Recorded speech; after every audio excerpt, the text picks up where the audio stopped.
इन video clip में असां 5 ऐं 6 सिपारे ते मुश्तमिल सूरह निसा जे 21 रुकू खां 24 रुकू ताईं जो तर्जुमो कंज़ुल ईमान मां ॿुधंदासीं।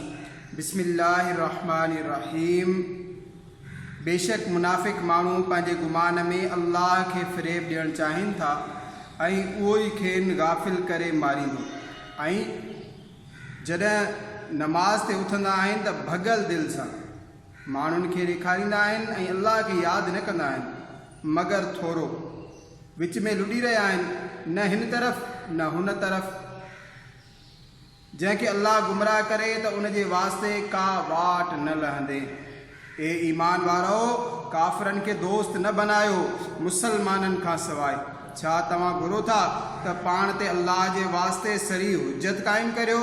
बेशक मुनाफ़िक दोज़ख जे सभ खां हेठिएं तबिके में आहिनि ऐं तूं हरगिज़ उन्हनि जो मददगार न लहंदे मगर उहे जन तौबा कई ऐं पाण सुधारियाऊं ऐं अल्लाह जी रस्सी मज़बूतीअ सां पकड़ियाऊं ऐं पंहिंजो दीन ख़ालिस अल्लाह जे वास्ते कयाऊं, पोइ उहे मुसलमाननि सां गॾु आहिनि। ऐं अनक़रीब अल्लाह मुसलमाननि खे वॾो सवाबु ॾींदो ऐं अल्लाह तव्हांखे अज़ाब ॾेई छा कंदो जेकॾहिं तव्हां हक़ मञो ऐं ईमान आणियो। ऐं अल्लाह आहे सिलो ॾींदड़ ऐं ॼाणंदड़। अल्लाह पसंदि नथो करे बुरी ॻाल्हि जे ऐलान करण खे मगर मज़लूम खां, ऐं अल्लाह ॿुधे ॼाणे थो। जेकर तव्हां को चङो कमु ज़ाहिर कयो या लिकी करे या कंहिंजी बुराई खे मुआफ़ कयो त बेशक अल्लाह मुआफ़ कंदड़ कुदरत वारो आहे। बेशक जेकी अल्लाह ऐं उन जे रसूल खे नथा मञनि ऐं घुरनि था त अल्लाह खां उन जे रसूलनि खे जुदा कनि ऐं चवंदा आहिनि त असां कंहिं ते ईमान आंदो ऐं कंहिंजा मुनकर थियासीं, ऐं घुरनि था त ईमान ऐं कुफ़र जे विच में का ॿी वाट कढी विझनि, उहे ई ठीकु पक्का काफ़िर आहिनि। ऐं असां काफ़िरनि जे वास्ते ज़िल्लत जो अज़ाब तयारु करे रखियो आहे। ऐं जन अल्लाह ऐं उन जे समूरनि रसूलनि ते ईमान आंदो ऐं उन्हनि मां कंहिं ते बि ईमान में फ़र्क़ु न कयाऊं, उन्हनि खे अल्लाह जल्दी उन्हनि जो सवाबु ॾींदो ऐं अल्लाह बख़्शणहार महिरबान आहे। ए महबूब, किताबी तोखां सुवाल था कनि त तूं उन्हनि ते आसमान मां हिकिड़ो किताब ला। उहे त मूसा खां इन खां बि वॾो सुवाल करे चुका जो चयाऊं असांखे अल्लाह ज़ाहिर ज़हूर ॾेखार। पोइ उन्हनि ते खिवण अची कड़की संदन गुनाहनि जे सबबु पोइ गाबो वठी बीठा। हिननि खां पोइ जो रोशन आयतूं उन्हनि वटि अची वियूं, पोइ असां उहो बि मुआफ़ फरमाए छॾियो ऐं असां मूसा खे रोशन ग़लबो ॾिनो। पोइ असां उन्हनि ते तूर खे खणी मथां कयो उन्हनि खां पको अहद वठण लाइ, ऐं असां उन्हनि खे फरमायो त दरवाज़े मां सजदो कंदे दाख़िल थियो ऐं उन्हनि खे फरमायोसीं त छंछर जे ॾींहं में हद खां न लंघो। असां उन्हनि खां पको वाइदो वरितो।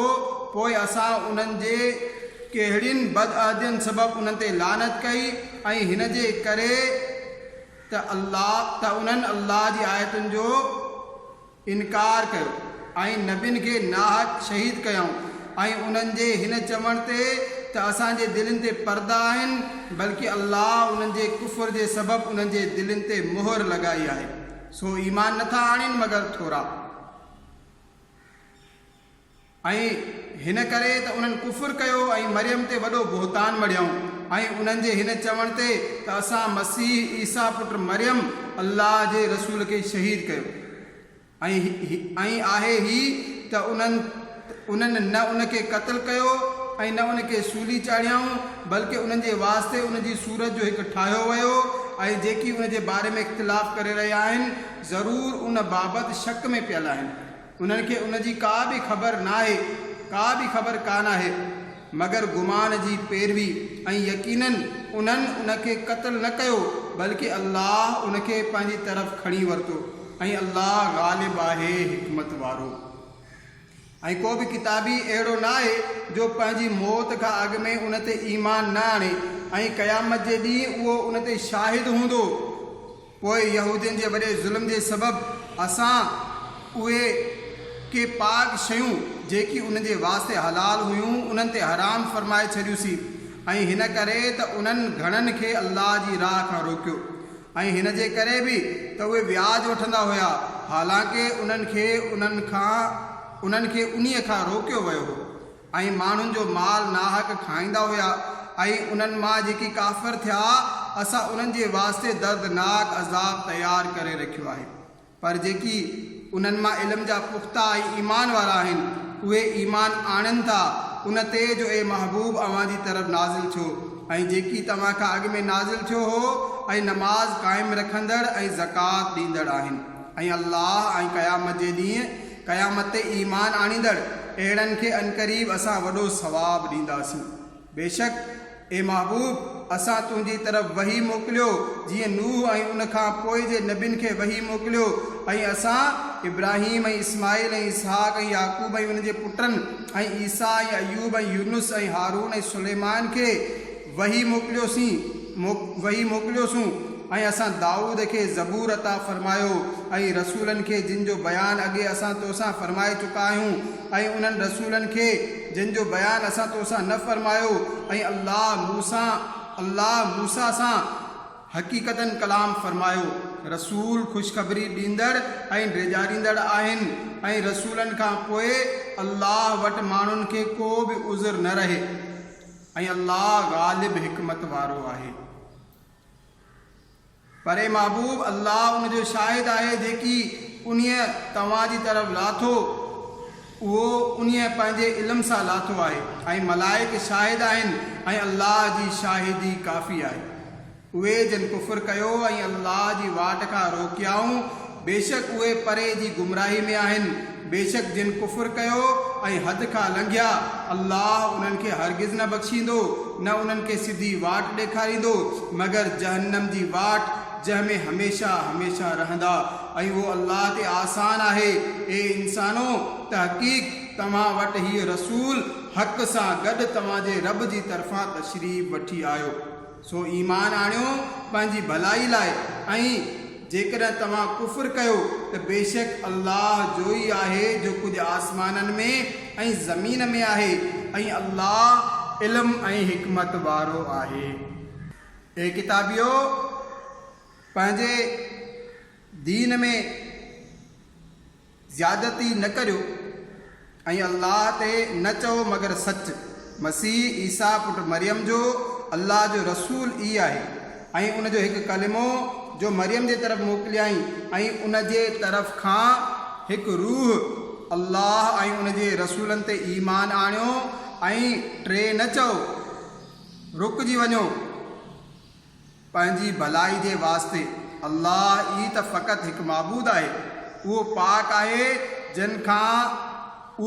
आहे हिन खां जो खेसि औलाद हुजे उन जे वास्ते आहे जेकी आसमाननि में आहे ऐं जो कुझु ज़मीन में आहे ऐं काफ़ी आहे अल्लाह कारसाज़। मसीह अल्लाह जे बाने बणजण खां नफ़रत नथो करे ऐं न मुक़र्रब मलाइक जेको अल्लाह जी बंदगी खां नफ़रत कंदो ऐं वॾाई त अनक़रीब उहो उन्हनि समूरनि खे पंहिंजी तरफ़ गॾु कंदो। पोइ जन ईमान आंदो ऐं चङा कमु कयाऊं उन्हनि खे संदन मज़दूरी भरपूर ॾेई पंहिंजे फज़ल सां अञा बि उन्हनि खे वधीक ॾींदो ऐं जन नफ़रत ऐं वॾाई कई हुई उन्हनि खे दर्दनाक सज़ा ॾींदो ऐं अल्लाह खां सवाइ न पंहिंजो को हिमायती लहंदा न मददगार।